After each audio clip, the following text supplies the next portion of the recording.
I know, this is not a new speaker, nor is it vintage, so why on earth are we discussing it? Because if there's one thing audiophiles love more than great sound, it's a good deal, and the Revel Concerta2 M16 is currently on closeout, so I bought a pair.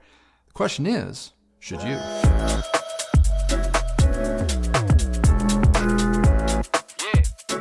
Now, originally retailing for just under $1,000, you can now get the M16s for $693 a pair. That's 30% off MSRP, and this is going to allow you to experience one of Harman's more luxury brands in Revel for less than what you would spend on a new pair of KLIPSCH, Polk, or even ELACs. And with that extra cash in your pocket, you get a two-way rear-ported bookshelf speaker that features a 1-inch aluminum dome tweeter mated to a 6.5-inch aluminum cone woofer, which combined give the speaker a reported frequency response of roughly 55 hertz to, I guess, 20 kilohertz or higher.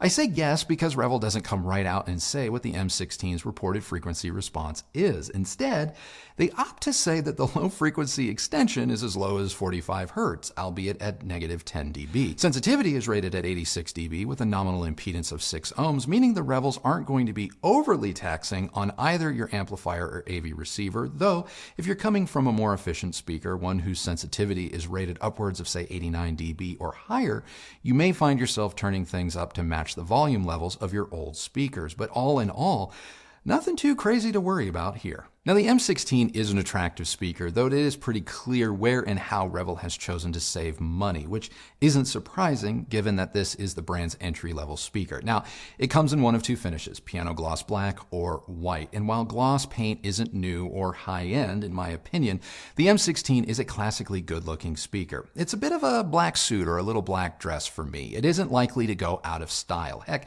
it's been 4 or 5 years since the speaker first hit the market, and nothing about it, visually anyway, seems dated.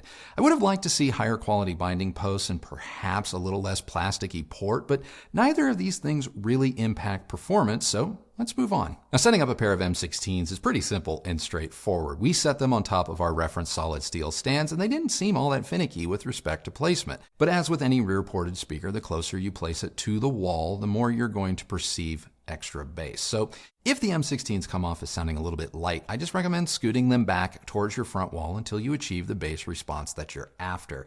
But pairing them with a subwoofer is going to provide the best results if you're a bass head, which is what we did using our SVS 3000 micro subwoofer crossed over at around 60 hertz. Now, as for power, we listened to the Revels using our reference Marantz Model 40N, the Rotel 1592 Mark II, as well as the new Marantz 8015 AV receiver, and all of them sounded great. The 8015 was the biggest surprise, leading me to believe that one could pair the M16 with such an AVR for home theater and 2-channel use and experience everything that the M16 has to give. But enough about all the nitty-gritty. How do the Revels sound? I guess I'll just come out and say it. These are crazy impressive loudspeakers at their original asking price and an outright embarrassment of riches at the closeout price, so let's break it down. Now, starting with the bass, don't expect much as this is not a full-range speaker, nor would I classify it as a bass-heavy speaker, even for a bookshelf. In our room, I was quite pleased with its bass performance, though in my subjective tests, I surmised that the speaker wasn't giving me much below, say, 50 hertz, which was confirmed when I measured it in our room and at my listening position. So if you like deep, thunderous bass that extends into the low 40s, or better still, mid to low 20s, you home theater guys know what I'm talking about, plan to budget for a subwoofer. But for most genres of music, I think most of you will likely be okay when listening at reasonable volumes or using the speaker in smaller rooms. I like that the M16 didn't over-accentuate the bass. This is not a speaker that is attempting to sound fuller or richer than it is, which is a trait that often results in sloppy bass, something a lot of budget bookshelf speakers suffer from. The Revel's bass, while lighter than some, has terrific detail and articulation. Now, when going for broke on bass-heavy tracks such as Rihanna's S&M, there was just a bit of cabinet resonance around the port that resulted in bass that sounded just a touch hollow rather than weighty, but I'm really nitpicking here. Now, the mid-range is uncolored and near as makes no difference, neutral to the source, something Revel and Harman branded, well, just speakers on the whole pride themselves on. The last Revel speaker I called my very own was the brand's Studio 2 from their Ultima 2 line. Now that speaker was incredible with respect to its mid-range, and while it has been some time since I laid ears on it, the M16 is conjuring up oral memories of that speaker. There's just something so right about the Revel's mid-range. It isn't forward or shouty, nor laid back or recessed. It sits in near perfect alignment with the speaker's front baffles and never changes its stripes, regardless of your amplifier pairing or volume. Both vocals and instruments that reside in the mid-range sounded correct with no injections of flavor from the M16. I threw everything at this speaker, and I mean everything, from LMFAO to Metallica, Counting Crows to the XX. It didn't matter what I played. It all sounded great. And while the M16 has an aluminum dome tweeter, same as what you're going to find on the Bowers & Wilkins 600 anniversary series, you could not ask for two more different sound signatures. The M16 is outright tame compared to the B&W, trading excessive energy past that 20 kilohertz for just a bit of roll-off starting at around 5 kilohertz, resulting in high frequencies that manage to be airy without ever becoming fatiguing. This is one of the more listenable metal dome tweeters I have heard. Sure, I've heard greater top-end detail or sparkle from the likes of, say, Focal or even Sonus Faber, but I would trade both of those for hours of fatigue-free enjoyment with the M16. Seriously, I dig this tweeter. Now, where the M16 doesn't quite rise to elite status, at least for me, is in its soundstage and dynamics. The M16 soundstage is strongest between the speakers, where detail and delineation and separation are at their best. Center imaging approaches reference level, though dispersion isn't quite as good as I've heard from even similarly priced loudspeakers. Sound does extend beyond the speaker's boundaries, true, but I wouldn't go so far as to say that the Revel is boundary defying. This is a decidedly studio monitor-like performance rather than, say, a purely holographic 3D one. Accurate, yes. All-encompassing, no. Now, dynamically, the M16, like a lot of Revel speakers I've experienced, are just a tad reserved, lacking that absolute last ounce of attack or snap when appropriate. I'm not saying the speaker lacks sonic contrast, but when a drummer is really just laying into their kit, I want to hear and feel that emotion, that raw, visceral sense of impact. These give me 90% of that when I crave the full 100. This is no doubt what helps the speaker to sound incredibly listenable across the widest range of musical genres. Nevertheless, it is about the only complaint I have about this speaker. Now, in terms of comparison, there is no shortage of sub-$1,000 two-ways to compare the M16 to, so let's do something we don't normally do around here and go rapid fire. The M16 versus the Bowers & Wilkins 606 S2. This isn't even a debate. The M16 all day. It is just stone cold better. Now, versus the Polk R200, this one is close. I mean, these two speakers, at least on paper, could be twins. Now, Sound United and Harman, I'm sure, would have a fun debate over who that benefits most. Nevertheless, there you have it. You're not going to go wrong with either of these speakers. If anything, the M16 is a worthy alternative to the R200 if you're just wanting something a bit different, or maybe you're hoping to save a few bucks because the M16 is currently cheaper than the Polk, but you do get more finish options with the R200. Next up, we have the ELAC debut reference. I'm going to go with the Revel. While I wish the M16 had some of ELAC's finish options, I just simply prefer the M16's sound. Next up, we have the Wharfedale Evo 4.1. This one is also tough for me. The Evo is an incredible speaker, and like the M16, represents not only great value for money, but just a great speaker, period. I prefer the styling of the Evo 4.1. It's also made from better or nicer materials, but sound-wise, the M16 gets my vote for just its versatility. Not every song gelled with the Evo's tweeter, but, you know, that's just me. Lastly, let's take a look at Revel versus the KLIPSCH 600M. You know what? Hold up. Let's not do that. Catch us Sunday if you're curious about this particular matchup. In truth, I think the Revel can hold its own in any head-to-head this side of $2,000, and I would think long and hard about spending more.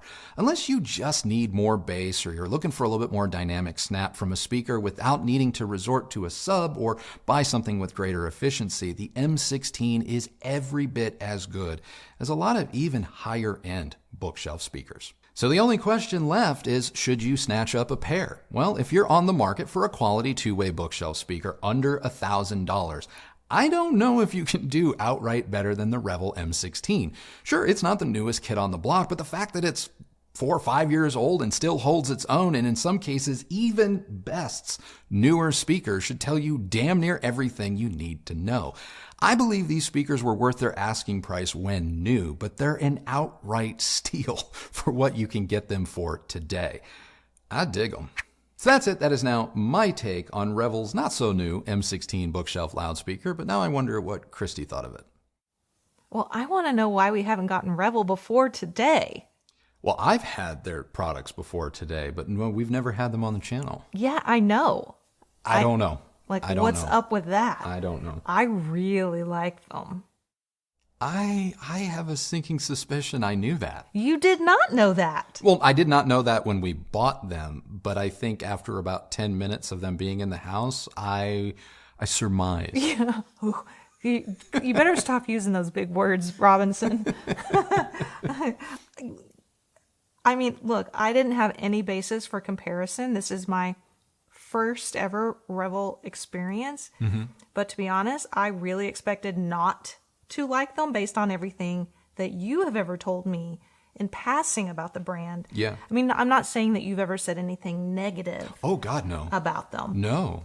But I do believe you've always said you didn't think that I would like them. No, because, I mean, it's Harman. Harman's whole, I don't want to call it a shtick, but their whole mission statement is attempting to be as scientifically neutral as possible, and that just doesn't typically seem to be your thing. Yeah, you mean missionary? Yeah, no. But yeah. Look, I have to keep you on your toes. So, okay.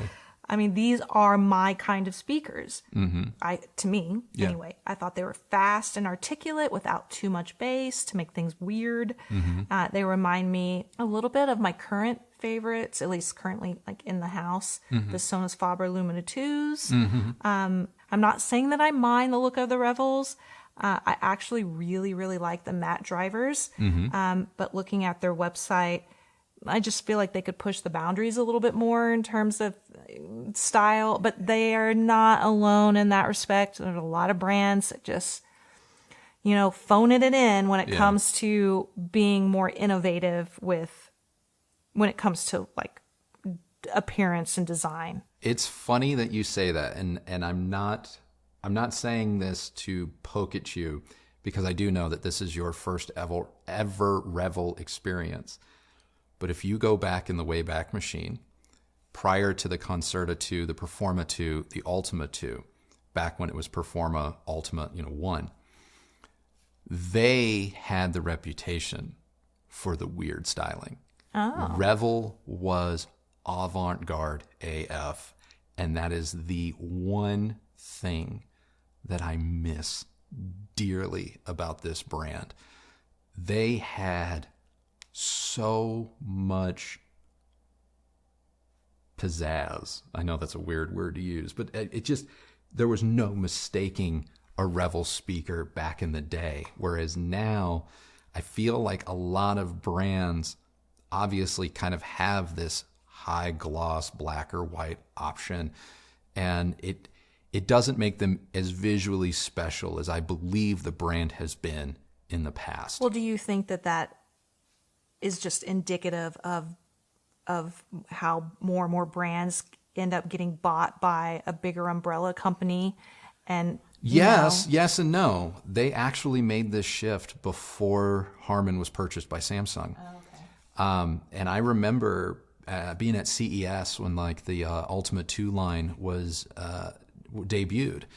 And I remember even in my Ultima 2 review that was I wrote many years ago, saying I expected to walk into the unveiling of the new 2s and seeing space thrusters and lasers and stuff like that. And I ended up getting a speaker that was rather pedestrian looking, and the entire Revel line has followed that trend visually. Now, sonically, oh my God, they have continued to just be exceptional. But stylistically, I think you either would have loved or hated it, but it would have been different. It would have been different. As far as sound goes, now my listening tastes are just a little bit different to Andrew. I mean, Andrew definitely has his go-to tracks that he uses for, pretty much everything. Mm-hmm. but I decided to listen to a lot of different stuff. Yeah. Everything from Nine Inch Nails to Big Sean to Tedeschi Trucks Band. And honestly, I thought that the Revel speakers sounded freaking great with everything. Yeah. And that was without the subwoofer connected. Yes. Super clear, just enough bass for me, for me. And they're just a lot of fun. Where I thought the subwoofer really came in handy was when we were watching movies. Yeah. I would definitely recommend adding the sub for more of a home theater experience. Just because I want to feel that rumble that matches the action that's on screen. Yeah. And if you want that, connect this up. Yeah. Just straight up music listening, I personally didn't think it was necessary. No. But again, that speaks more to the type of speaker that I tend to gravitate towards. So sure. As far as comparisons go, I would definitely get these over the Monitor Audio Bronze 100s. Okay. Which in the past have been some of my favorites, especially when you're looking to, not spend gobs of money. Sure. They're a pretty decent, budget-friendly line. I'd say they're fantastic value. And we just never considered the M16 against, say, the Bronze 100s because up until recently, you're talking about a $1,000 speaker versus, say, a $560 a pair speaker. So it's not really fair. In that respect, I would get the Revels. Yeah. Easy choice. Yeah. I would get these over the R200s, the Polks. Although I think the Polk is a nicer looking speaker. I still think it's a great speaker. Yeah, it's fantastic. Just the type of speaker I gravitate towards, Revel. Between these and the older model of the KLIPSCH 600Ms. The older ones. Yeah. Okay. The ones that are also currently on closeout. Yeah. For undisclosed reasons. It's the worst kept secret. Yeah, there's what's coming. Audio. Yeah, the whole industry is just like, don't talk about this, but we're going to talk about it. Yeah, you can't. We're gonna. Yeah. Anyway, the original 600M. Yeah. I would get the Revel. Okay. But I didn't like the 600M. You are probably one of five people in the world didn't like them. That didn't like those. Yep. I mean, I think they're great speakers. I think they're fine. I have a question for you. What's that? Well, we bought these. Yeah, we did. These are ours. These were not sent to us for review. We went to Crutchfield. We just bought them. Oh, yeah, because, like Harmon's all Mariah Carey with us. Yeah, I don't know them. So my question is, are these a buy and return for you, or do you want to keep them? I would like to keep them. You would like to keep them? Yeah, I really like them. Okay. I really do. Okay. Yeah, I would keep them. I wish we could get them refinished. Yeah, I might take some sandpaper to them and play around with them, or maybe I'll take them to like an auto body place and have them wrapped. Just have them pull the drivers out, wrap the cabinet, put the drivers back in. We should send them to Lone Fox. Oh God. That would be a really good project. That'd be a fun video. Like, please make these look. Well, if we got the white ones, we could send them to like an artist and have them painted up, or like they did on that Porsche. Like they did on the Porsche the anniversary art car or whatever. The art car, yeah, that'd be fun. So yeah, that would be a different approach. But yeah, no, I would. You want to keep them? I personally want to keep them. I know that you've been on the fence as to. I want to exchange them. Yeah, that's what I was about to say. I know you've been contemplating exchanging them for a pair of the towers. Yeah. We currently don't have what I would like to consider like a reference tower, and I've been so impressed with their performance. I'm willing to go out on a limb and exchange them for the tower and call that a reference. Oh, I don't know if I want to do that. That towers, could have too much bass. Yeah. That's the problem I have with tower speakers. They often don't handle the bass in the way you want them that I want them to. When is the last time Revel came out with a new speaker? I think it was these. I think I take that back. They have updated the Performa line with a beryllium tweeter. So it's kind of like a mid-season refresh. Yeah, they don't come out with stuff very often. That's one of the things that I actually like about this brand, is because you can buy into it and know that they're not going to hit you in 18 months with like, hey man, yeah, the new hotness. Yeah, I need you to buy something else. But I don't know if anything else is coming. I don't know if these are on closeout because there's version 3. Harman definitely doesn't talk to us. Yeah, I mean, we haven't gotten press release or I don't wind, know. or you guys may know more than we do. They often do when it comes to certain brands. So, hey, sound off in the comments. Tell us what's going on with Harman and their new product line. Yeah. Is there something we need to be aware of? Yeah.